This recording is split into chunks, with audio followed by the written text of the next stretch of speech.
Why dip it up when you can dive right in?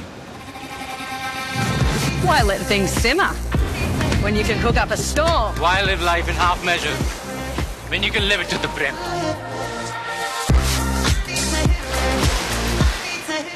Anil देशमुखांवर हल्ला झालेला आहे. सध्या अनिल देशमुख नागपुरामध्ये उपचार घेत आहे आणि भाजप लोक म्हणतात ते स्टँडबाजी आहे. नेमका काय सांगाल आपण? निश्चितपणे कोणावरती हल्ला होणं ही दुर्दैवी घटना आहे, यात शंका नाही. परंतु हा हल्ला कोणी केला, केव्हा झाला, कसा झाला या संदर्भात पोलीस तपास चालू आहे. त्यामुळे सत्य हे उघडकीला येईल. परंतु सत्य उघडकीला येण्याच्या अगोदरच जी पत्रकबाजी आणि एकमेकावरती आरोप प्रत्यारोपाच्या फैरी झडते हे निश्चितपणे गैर आहे. यात मला वाटत नाही की हा हल्ला कोणीतरी राजकीय वैमनस्यातून केला असावा.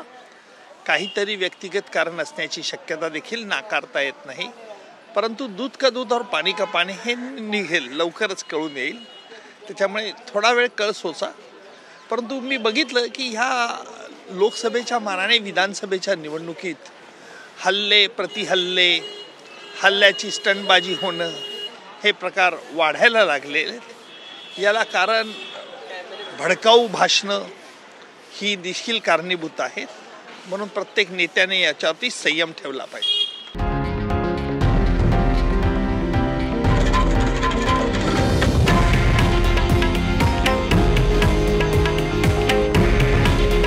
हे आहे देशातील नंबर 1 न्यूज नेटवर्क आणि आपण पाहत आहात TV9 मराठी.